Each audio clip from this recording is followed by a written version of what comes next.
is a silent one. We're back, everybody.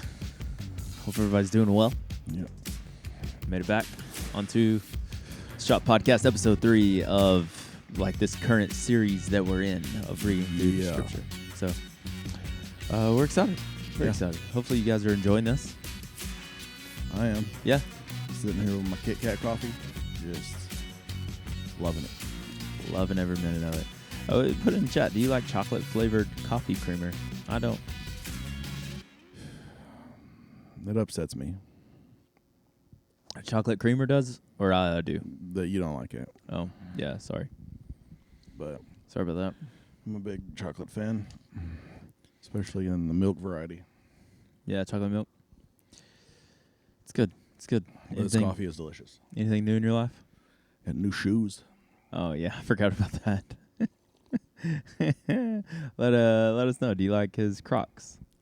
That's the second thing you put in the chat. Yeah. Do you like the bottom of them? Turn my foot that way. They're. That's a picture there. Let me scoot back. Almost fell out of my chair. I wish you would have just slid right out of it into the floor.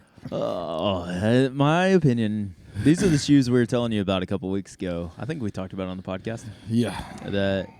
My wife and my daughter said Yeah. they didn't like them. But his middle school son loves them. And my son-in-law. His middle school son-in-law. Yeah. loves them. My son-in-law did say that they were larger on the back end than he had anticipated. Yeah, they are huge. They got a girthy heel. So like if you're a heel runner and you run in Crocs. And you run in Crocs, then there's some good support there. Yeah. Yeah, they're big. It's a big shoe. There's a lot on the heel. Your comment this morning was like, that's a lot of Croc. It is. Only these are real men's Crocs. I don't no. You gotta be able to handle them. You gotta be able to. It's like riding a wild stallion. Real men do not listen to our podcast, but if they did, they'd be very, very disappointed in that. Look, this is the best Croc purchase I've ever made. Yeah. There's almost as much in front of your ankle as there is behind your ankle. Yeah, there's skis. There's a lot of Croc skis. You know, they. How do you make rubber from trees? Yeah, and the environmentalists are not a fan of those Crocs. I'm assuming They love them. Nah, there's natural gum on the bottom of them. Oh, you stepped on it on the way over here. Yeah, Yeah, that's what this brown stuff is. gum. But I'm a fan of gum-soled shoes. Yeah, me too. I got some on. Yeah, so. Yeah. But so naturally, when I saw gum-soled Crocs, it's like, I'm getting those. This is with my birthday money. Because my wife wouldn't let me use our regular money to buy them. You know, there's some phrases that I expected to no longer use. When you were grown? Yeah. Birthday money's one of them. But I still use it. And you're more grown than I am. Yeah. Those I have to use my birthday money for things that my wife or either doesn't like or doesn't think is A necessary purchase. functional. Yeah. Okay. So she's fine with me buying whatever I want with my birthday money. That's good. That's nice. Y'all talk through it? So yeah. Yeah. And so, That's good. but let's shout out to my in-laws and everybody else who gave me birthday money. Yeah. So good. this is what you invested in. Hope you're happy. So Hope you like them. Because they're going to be here for a while. They're never giving you birthday money again. I can't believe you bought that. That was a waste. Complete You're going to have waste. to tell us a gift to buy so we can choose to buy it instead of letting you have free reign. Well, good. well, you're going to be seeing a lot of these bad boys. Here in Are you going to lead worship in them Thursday. on Sundays? Actually, I'm preaching Thursday, so I probably won't wear them Thursday. Yeah. probably not the best for moving around. Yeah, you can just slide right out of them if you get real active. I tried to preach in my slippers once. Your potatoes? Yeah, my Birks. Yeah. You Kinda kept flipping them off. Kind of hard to keep. No, I wasn't mad at them. Like stupid shoes. I'm trying to preach here. Kicking them off maybe would be a better phrasing than that. Or just walking out of them. I can't wait to use that phrase out of context in an Instagram clip. Yeah, it's a fun one. Yeah. What was I saying? Oh yeah, they kept falling off my feet. Yeah, but they don't have. That was the whole story. They don't have the 4-wheel drive option like. No, yours do though. Like You Crocs can do. slip those things. Yeah, I can just just Put 'em in this sport little, mode. Little strap around back, and it'll hold it in for days. Let's talk about something else. Get to work. I'm done with that. I'm bored. All right, we're back. That was a word from our sponsor. We're not. I wish we could. It's Crocs, if you're out there. Yeah, if you want to sponsor us, If you sponsor us, I will wear Crocs. yeah, I'll wear them anyway. But So like, cool. yeah, We can get $50 more. I like What it. does a pair of Crocs cost? Not those, just Yeah, general these are Crocs. special edition. Yeah. So they're a little more than like general, like plain old the clogs. I think they're like $40. $40. Yeah, kind of in general. Those look like, are they Yeezys? Like the Yeezys, like the big Croc looking shoes? They kind of got that feel about them. That's the shoe? Yeah, it looks like Croc tried to do that. Yeah, And they're like, hey, Yeezy made some ugly shoes. Let's make ours ugly like his. yeah, Yeah. yeah. They did good. They did good. They did good. Jason will buy 'em. Oh, man. Oh, man. All right. Well, I think it's go time. Yeah, How do you feel about it being go time? I feel pretty good about it. Y'all ready? Pretty good about You it. ready for this? We're going to talk about a little bit more Joseph today. Our buddy. Yeah, our buddy Joe. Yep, old Joe. Sleepy Joe. I don't know if he slept a lot. Faithful well, Joe. Last week we talked about him not sleeping. We did. We did that. We did do that. So awake Joe. Awake Joe. Yeah. So we're going to talk about Joseph a little bit more. And there's a lot to choose from this week of things we could podcast about. But we wanted to spend this podcast discussing Joseph's faithfulness despite the odds. Yeah. He kind of wasn't really born into an environment that encouraged faithfulness. No. Yeah. No, not at all. I mean, we hit on it a little bit last week that he was faithful even in the situation with Potiphar's wife, but as we were kind of discussing this, there's so much more that he had against him in his life that we felt like it merited a little further conversation. But like you think of like somebody who comes from a wild home environment. Mm-hmm. Mm-hmm. And I wouldn't necessarily call his home environment like what we would call a broken home, because it wasn't like there was divorce and separation and stuff like that. But like he had like all these brothers that were from a total of 12, right? Yeah. And like his dad had 2 wives and 2 Other women he was having children with. Yeah, servants of his wives that he was all having kids with. So brothers alone. And I guess there's probably some.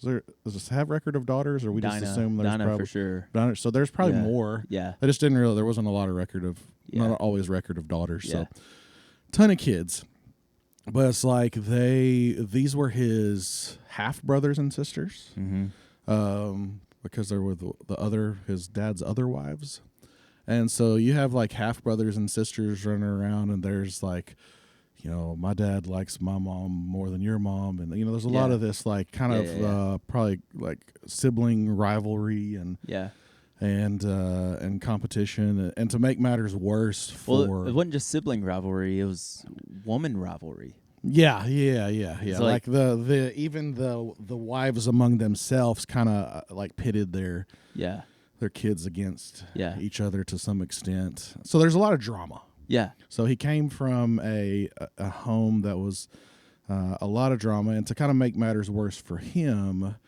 his dad made it very well known that he was the favorite. Yeah. Can we just real quick, just because this portion of Genesis is wild. Yeah. Whenever it like quickly lists all the children. Yeah. And where they came from. Yeah. And I'm not going to read the whole thing, but just kind of a brief run through. Leah, first of all, was apparently the worst looking of the two wives that Jacob had. Yeah. But the he was Lord kind of tricked into marrying her initially, but Jesus. Yeah, he wanted to marry Rachel. Laban, his father-in-law, was like, "Joke's on you. You're marrying Leah." And so he married Leah, and Leah, because she was lonely, it says, or neglected, the Lord gave her children. And so Leah has these three children. She has Reuben, then she has Simeon, then Levi, and then Judah. And then Rachel, his favorite wife, gets jealous that she didn't have kids. Yeah. And she's like, well, if I can't have kids, you can have a kid with my servant. And so then she gives her servant to Jacob to have kids. And then Leah's like, that was a really good idea. And so then Leah gives her servant to have kids. And it's just chaos before Rachel finally has a son named Joseph. And so prior to Joseph even being born, it's a madhouse. Yeah, it's wild. Yeah. Just It is so confusing. And like his dad, Jacob, is one of the things we may have talked about on the podcast. I know Jason and I have discussed it. Like Abraham, Isaac, Jacob, they're like what we think of as the patriarchs of our faith, or of the Old Testament, or of the Jewish lineage, and they are that. They are the patriarchs, like the fathers of all that. But in my mind, they're heroes. And in Hebrews 11 does call them heroes. So they are in a sense. But reading through Genesis, they're very human. Yeah, I like the stories you read. At least for me, the stories that I heard and read as a kid, like these are when you think of heroes, like they're the ones that they don't make bad decisions. Yeah, they don't do things that are wrong or awful, or but we find that that's just simply not the case here. And Jacob's one of the worst ones. Yeah, Jacob doesn't do a whole lot that is good.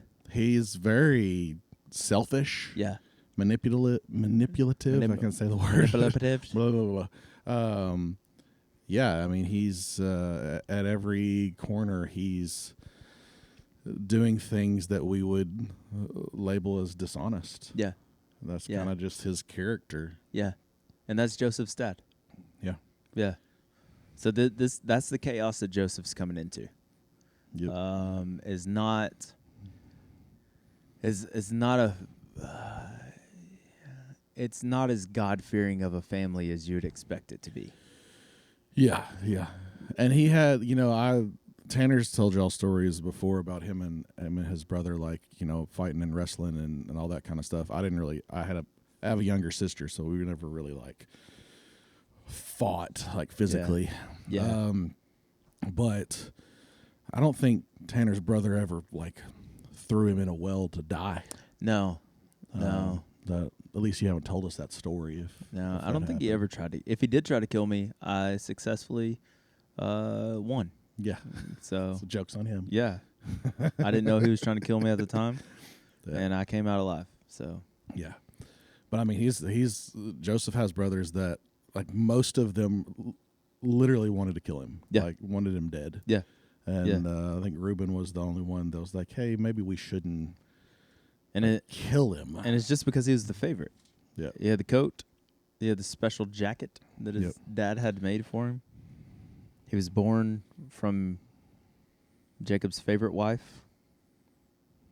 Yeah. And so Joseph was not set up for success No. in his walk with God. He was not set up to be a faithful man. He didn't have a whole lot of examples for faithful men in his life. Mm-hmm. And whenever we say brothers, this is something that dawned on me reading through, was I always imagine it like brothers are 8 years older than him at the most. Most likely, some of his oldest brothers are full-grown men at this time that are angry at Joseph and want to kill him. Like they're 35-year-old guys. Yep. Like, let's kill our little brother. Yeah. Yeah.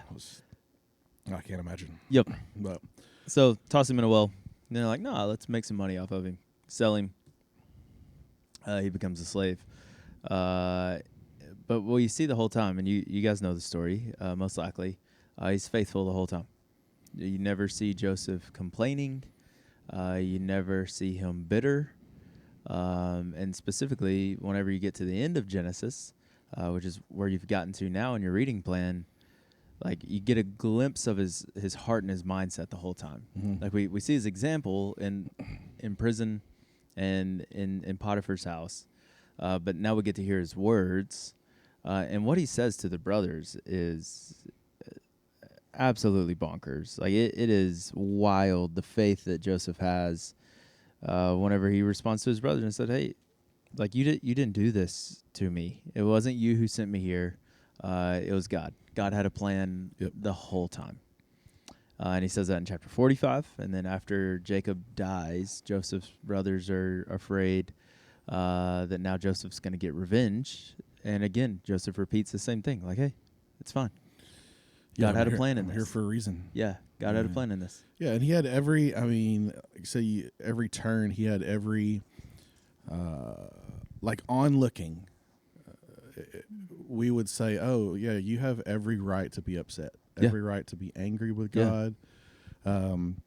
He spent a good portion of his youth in prison. Yeah. And in slavery, and there's moments where we see that he was successful, and he still wasn't free or home. Or home. Yeah. So he was still without his parents, without his family. Yeah. But for us, we're like, I don't blame you if you're upset or mad, but he just never. He remained faithful through every piece of that. And like for me, I struggle when like something minor goes bad to be like, I'm going to keep on doing what I'm supposed to be doing. Yeah. Instead, to not just like sulk about it or God, why'd you let this happen to me? Yeah. That kind of thing. And nothing in my life has ever happened to the degree of what we see as that's happened to Joseph. So I struggle to be faithful when I get tired. yeah, for sure. Like for sure, much less mistreated. Yeah. And so what I guess is speculative, because we don't have a whole lot. We do get a little glimpse, and maybe we'll talk about this in a moment. How did he do it? And maybe even though we don't have the exact answer from Genesis, maybe we can get an answer from somewhere else. Like how do you remain faithful, or how do you break the mold? Maybe we can start there. How do you break the mold? Because maybe that's a common feeling. Is, man, I wasn't born into a family that encourages faithfulness. Yeah. Like I wasn't born into a family that encourages Bible reading, or born into a family that encourages prayer. And many of us were blessed to be born into families like that, but not everybody was. Mm. And so what you're trying to do is try to figure out how to follow God on your own. You don't have a mom or dad praying with you or teaching you the Bible.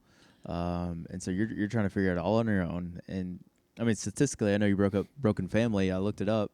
It's somewhere between 45 and 50% of first marriages end in divorce in the United States. And so that means odds are almost half of you, were born into families that at least have that in it. Yeah. That you have to wrestle with the fact that your parents have been married again or have been divorced. Yeah. And so can God work? Can God do something with you? That's the question that we wrestle with. And if so, how?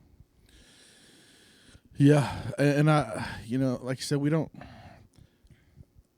like when we studied through Daniel, we had a little more insight into Daniel's like daily life and like his prayer life and we studied through Daniel in the spring of 25. Yeah, so it's we see a little more there, and so we're not given a lot of that information as we go. We're kind of just given the after effects of what happened. So I don't know. I mean, I think that it boiled down to Joseph just believed what God said was true. Okay. Yeah. And I know that's like a simple Yeah. thing to say. I mean, it's simple, but like difficult in application, I guess. Yeah. Because just, I don't know, the answer probably that you don't want to hear is just like, just trust God. Yeah. But I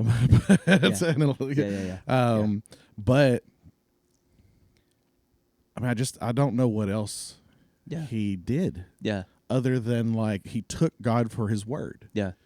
And he believed that and understood that the situations that he was in life was not a result of God being mean to him, or like he knew that he understood the character of God and who God was, and that God was sovereign over all, and that there must have been a reason why this was happening to him. And I think he just had to have held on to just simply say God said it, and it is. Yeah. It doesn't matter whether I feel good about it, or if I understand it. I think it boiled down to Joseph chose to be obedient. Yeah. No matter what. Yeah. Because he trusted that God knew what he was doing. Yeah. And what that looked like in detail, Right. I don't know. I imagine it looked similar to what we read about Daniel. Yeah. Because I think Daniel was in a similar situation. Yeah. In a foreign country, a different culture, different religious, culture there as well, and he stayed faithful throughout that. Yeah. So I imagine it was similar. Sorry, I was looking up a verse. I'm gonna take note of this for later. So quickly, I think the answer to the first question, because you kind of answered the first question in your answer to the second question. Can God do anything with you? Yes.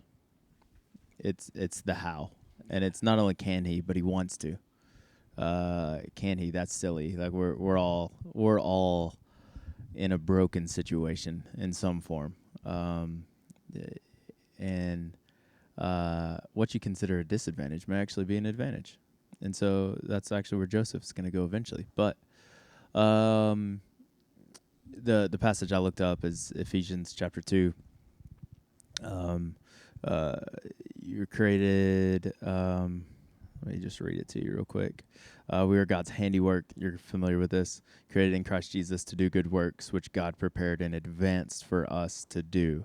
So that's true about all of us, regardless of what family you've been born into, culture you've been born into, home you live in, it doesn't matter. God has designed you for good work. So God has created you for a purpose, and that purpose is to do good things for His honor, for His glory. And so the answer, can God use me despite my situation? Of course He can. And yes. The how, yeah, I think Daniel's a solid picture to look at. Story where he just determined in his heart, I'm gonna follow the Lord. Like this is what I'm gonna do. This is what I believe is good, and I'm gonna do it. And I know for me, I often use it as an excuse too many times, especially in the world of sharing the gospel. Like I've used as an excuse before, like I just haven't seen anybody share the gospel a whole lot, and so I don't know how to share the gospel. But yes, I do. You know what I mean? Yeah, yeah. You know, like, yes, I do. I've read the scriptures. I have seen people share the gospel. I've read books on how to share the gospel. I'm just using that as an excuse. Right. And so just to kind of encourage you, even if you have not had the example, you now have the opportunity to be an example, right, for the next generation, or for your little brother, little sister, for your cousin, for your classmates. You now have the opportunity. There's a moment in Joseph's life at the very end that I wanted to point out, and I hope this isn't jumping too far ahead of anything, Jason. At the very end of Joseph's life, that he says something to the brothers at the very end of Genesis 50. He says, wow, Genesis got long. Genesis 50, verse 25, Joseph made the sons of Israel take an oath, saying, when God comes to your aid, you are to carry my bones up from here. And Joseph died at 110 years old, and they placed him in a coffin in Egypt. But that statement, when God comes to your aid, I want you to take my bones from here. So if you don't know the full context, the people of Israel have a promised land. God promised a land to Abraham and his family for future generations, forever. This land is for you and your family. But at this point, now the family of Abraham has all moved to Egypt. They've all moved to Egypt because of the famine in the land, and Joseph provided food the whole time. But Joseph, at the end of his life, he's about to die, and he says, hey, whenever you go back home, I want you to take my bones with you. And I wonder, so we see a little faith statement in there that Joseph knew one of these days we're going back home. Mm-hmm. We're not going to live in Egypt forever. Yeah. And that promise was actually given to Abraham. I think it's in Genesis chapter 15. I wrote it down, but maybe I can remember. Genesis chapter 15.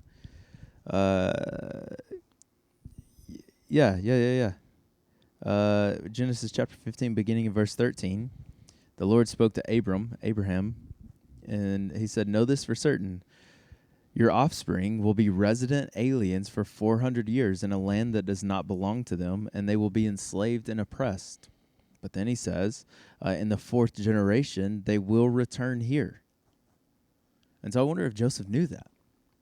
Like in the time of Joseph's life, they didn't have Bible, but I'm sure they had passed down stories. Yeah, for sure. Especially a story from his great-grandfather. Yeah, I think that's the truth, the promise that he held to. Yeah. And again, just like, hey, well, God said it. Yeah. So it's gonna happen. Yeah. And I feel like that had to have been what he clung to. Yeah. God said we're gonna go back home one of these days. Yep. Do you think in that though, he had an idea that, hey, the whole family's about to move here. Do you think he knew, like, okay, we're going to be here for 400 years? And do you think in that he did know, like, okay, we're moving here to survive, but we're eventually going to become slaves because God said we would. Yeah. But that's not the end of our story. Do you think, I wonder how much Joseph knew. Yeah, I don't know. I mean, I think he had an idea. Maybe he didn't know specifics. Like to say, like, did he think, like, this is it? This is what God told Abraham. Yeah. And it's happening. Maybe. Yeah. I don't know. I don't know. One of the things, while I was looking up some stuff while you were saying that too, that kind of came to mind when, I think even maybe more of a short-sighted, attitude or thought process that, that Joseph had, because it made me think, made me think of Daniel, kind of how he dealt with that situation. It also made me think of how Job handled his, his trials and so forth. But one of the a psalm that I ran across when we were kind of doing a little bit of research on this, Psalm 105, starting with verse 16 says, "He called for a famine on the land of Canaan, cutting off its food supply.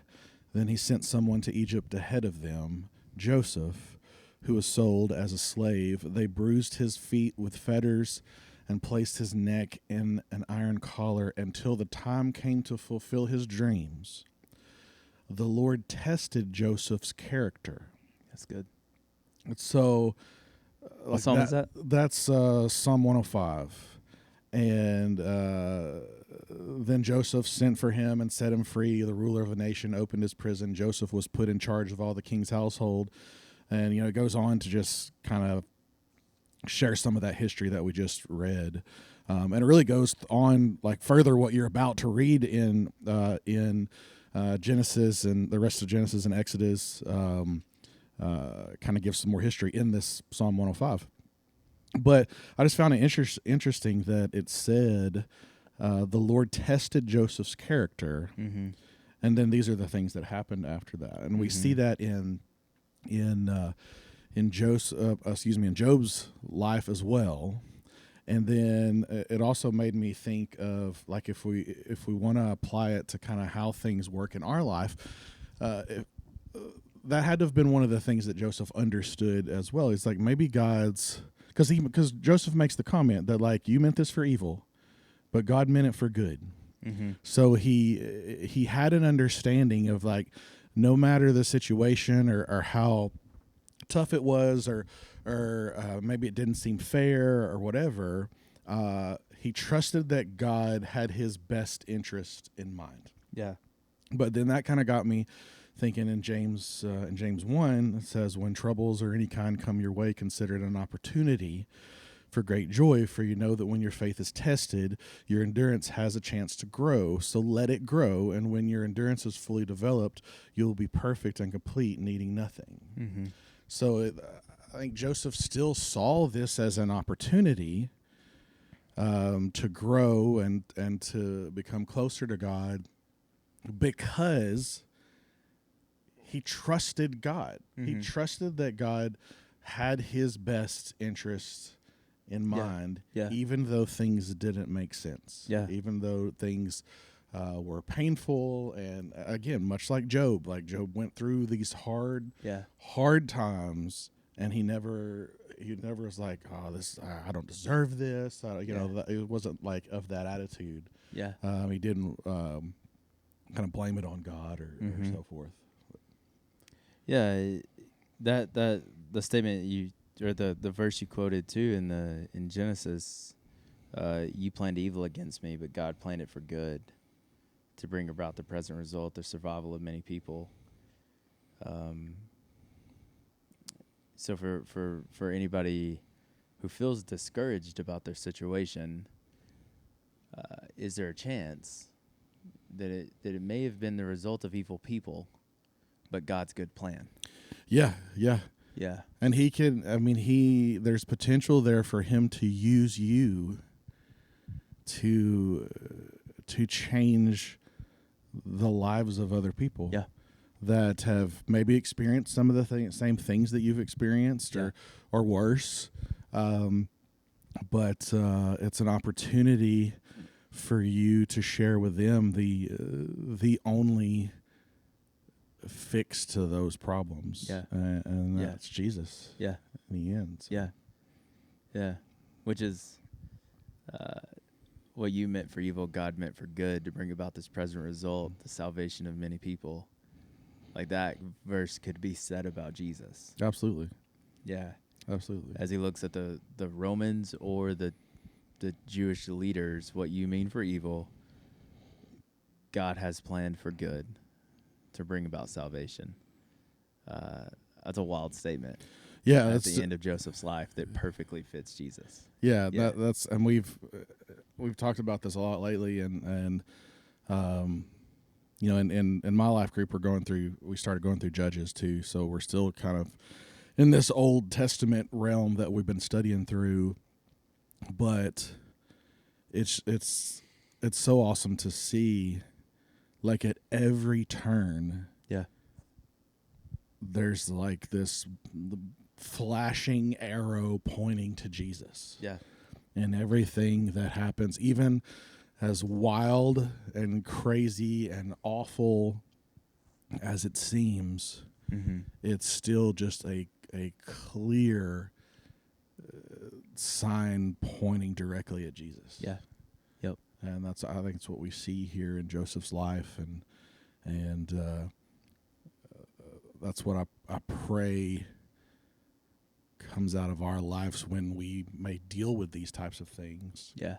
is that we kind of become that flashing sign as well. Just like, look, the only way I can make it through whatever I'm going through is because I believe that what Jesus said is true. Right. And this is temporary. This is not my home. Yeah. One day, none of this is going to matter. Yeah. Because I'm going to be in eternity with my Creator. Right. Yeah, and this doesn't necessarily make it easy. Oh, no. It just brings purpose to your struggle. Yeah, yeah. Like it's if you're a person who has a desire to follow the Lord, and you're not in an environment that encourages that, like it's going to be hard. Yep. But who it's knows? hard even if you are. But Yeah. But when you Right. Yeah, when you don't have any like family or anything like that, Yeah. kind of encouraging you through it. Yeah. It's going to be very hard. But Jesus said, "In this world you will have trouble, but take heart, I've overcome the world." He's in charge of even your struggle, and he may have you there on purpose. It may be a part of his plan to shape you, mold you into his image, and bring about the salvation of many people. Yeah, and even if it's a situation where you're there kind of your own doing. Mm-hmm. Yeah. And it's a maybe a discipline situation. Yeah.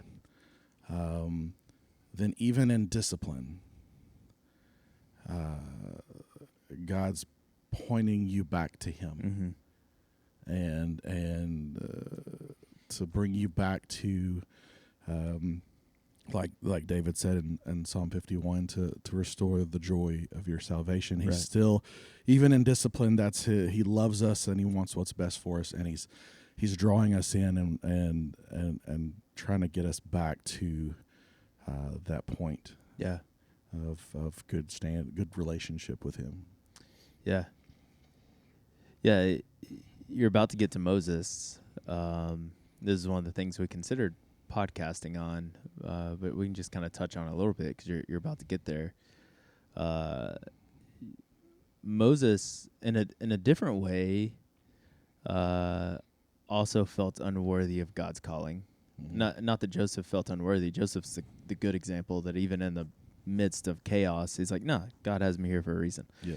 Which is wild. That is very faithful. Moses, you're about to get to, the Lord calls him to do something, and he's like, "I don't know if I'm the guy, God.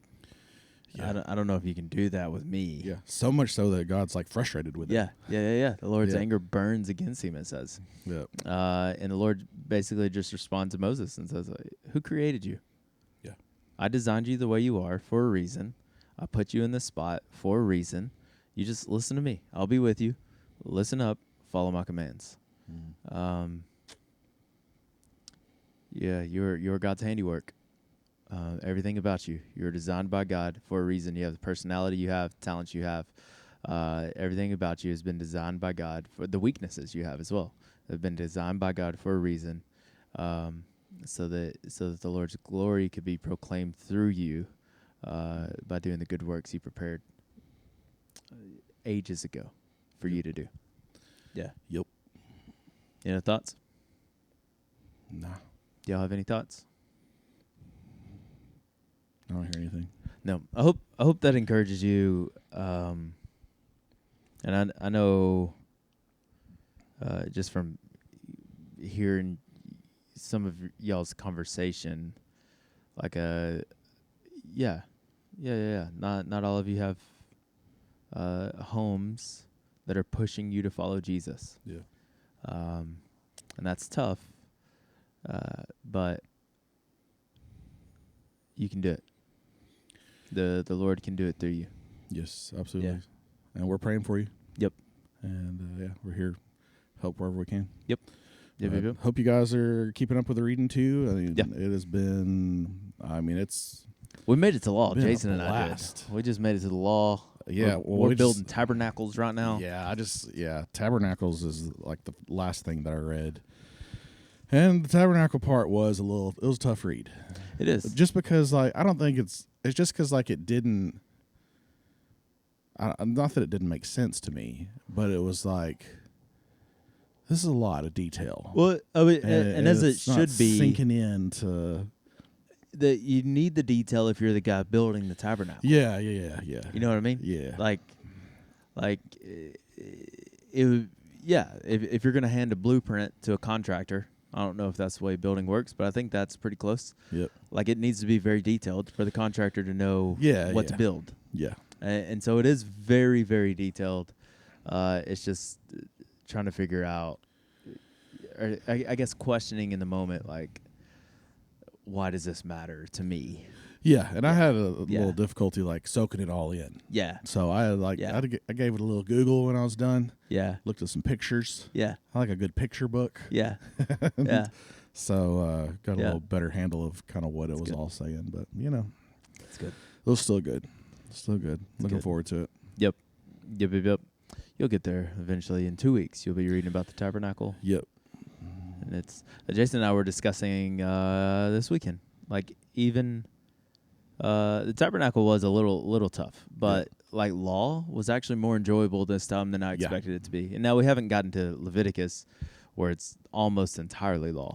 But like the few chapters of law we've read in Exodus, I was like, this is actually kind of interesting. And I think part of it's a community aspect. Like we're struggling through this together.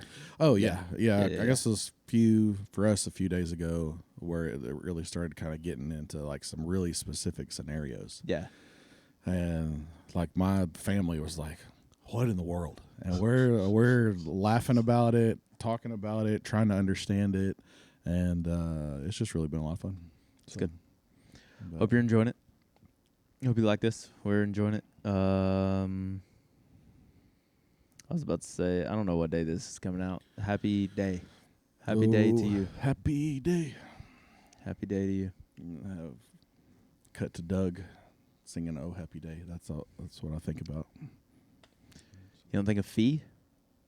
I only think of Doug when I hear that song. I think of Fee. They don't know Fee. No. Fee was banned. Steve, is that his name? I think so. Steve Fee. Yeah, that was banned back in our day. Yep. I thought you said they were banned. They were banned. They were a band. A-band. They were a band back in the day, back when Jason and I were young whippersnappers. Yeah, just young pups. When I was a young pup, Jason was still relatively old. Yeah, I was a late adolescent pup. We're pups. Yeah. But I think he's still involved with North Point though. Is he? I think so. That's cool. So he's still out there when doing some stuff. Sometimes I'll listen to the Snoop Dogg Kids album with Denver, and Snoop calls them pups. I like that. He's like, "Good evening, pups." That's I what like he that. said. It's good. The affirmation songs, fantastic. I like that. We're going to pick out Denver's Halloween costume today. Are you gonna reveal what he asked for? Or is that a secret? Nah, this is hilarious. I think it's the best. Yeah, we asked him last night what he wanted to be for Halloween, and he doesn't fully know. But we're like, hey, you get to dress up. It's whatever you want. What costume do you want? And he didn't even think about it. He just said, I want to be Santa Claus. So I hope we can find him a Santa Claus costume today. Dude, That we would be can nice. make one. Yeah. Dude, seeing that little dude in like a full beard, just, Just walking around. don't we have a picture somewhere of Denver with a beard when he was a baby? I feel like I had my beard. Like a Photoshop thing? No, like I had that beard Oh, yeah. and I put it on him while you were holding him. I think. Don't we have that picture somewhere? I don't remember. I bet it's somewhere. I bet it's on my phone somewhere. Probably. So he's got a good face for a beard. His head used to be John. It still is. His head hadn't shrunk. It's just He's his growing body. into it. His body got bigger Yeah, he's growing to into fit it. his head. Yeah. But yeah, seeing him like full beard, red suit, belt, Just jolly. hat, just grinning, Yeah. having kids sit on his lap. Kids smaller than him. It's gonna be 1-year-olds. Babies. Be if you can find some elves to follow him around, If he can be the Grinch, or if he can be Santa Claus, maybe I can find a Grinch costume. that'll be cool. But he's kind of scared of the Grinch. Like, he likes the movie, but he's... But he was scared of Santa Claus, wasn't he? Yeah. That's a good point. Maybe Right. he's going to be scared of himself. Look in the mirror. Ah. And I like that. So is Abby gonna dress up as like Mrs. Claus? And that's kind of weird, I guess. She's not really married to her son. Yeah, that's. Sorry. She can be Max. Sorry about that. I'll be the Grinch. She can be Max. And Denver I can be like that. Santa. She has to like walk around on all fours all Yeah. night Yeah, with like a half an antler on her head. That wouldn't be creepy at all. That'd be the scariest costume. Her just Crawling. like bear crawling down the street with a horn on her head. A unicorn. She's wearing a fur coat. All right, Abby, we got your costume. Oh, we got it. This Planned is gonna be the out. best. Remember when you dressed up with us? Yeah, Yeah, we were Harry Potter. I was and- Voldemort. Yeah. What was Abby? What's her name? Hermione? Hermione. Yeah. Harry, Hermione, and Jason was Voldemort. Yeah. He that shall not be I named. joined their family costume. Oh, yeah, Denver was Dobby. Yeah. Yeah, that was the best. Yeah. That was the best. What's Dobby's line? He was Just before he dies. It's a I don't sad know, part of the movie. some sort of elf. But He's a house elf. So he was. that doesn't sound right, but maybe it is. No, I don't A know. house elf. Like a gnome. Yeah. I like gnomes. All right. We can let you go. Because some of you are here, you're diligent, and Yeah. you listen to the whole thing. And we're wasting your time. It's like For on that, we the apologize. on the Marvel movies where you hang out through the credits, Post-credit scene. hoping that there's like a Yeah. little 30-second scene at the end. Yeah. Except you can see how long the video is on YouTube. Oh yeah, but if you're in a theater, you can't. Yeah. Should we have a theatrical release I of our do podcast? like that. I do Just like that. ginormous. Yeah. So once these IMAX. credits roll, y'all hang on. See what happens at the end. Yeah. And we'll see you. It's- I could, and I know I want to disappoint everyone. I tried to find the video of me killing You've never that had an issue snake. with disappointing people before. Yeah, no, that's true. I tried to find video of me killing that snake on my porch, Yeah. but I guess it expired off my video cam, my Yeah. like porch cam, and so maybe I'll reenact it. Who's going to play the part of the snake? We'll hold auditions. How'd I do? You're front runner so far. So I was a slithery snake. So a meme that was going around for a while. Yeah. All right. I'm done. I'm done saying words. Ooh, me too. I'm still not done my coffee though. Catch you kittens on a flip-flop. Yep. We'll see you whenever this releases, either Sunday, Thursday, Monday, Tuesday. I was saying when I'm going to see him. I don't think I'm going to see him on Monday or Tuesday. I thought you were saying when this releases. Yeah, but I was trying to say like the next day. Oh. Like next time I see them will be. I'll see y'all soon. Yeah. You just keep an eye out. We're going to see you. Yeah. Goodbye, everyone. Sleep tight.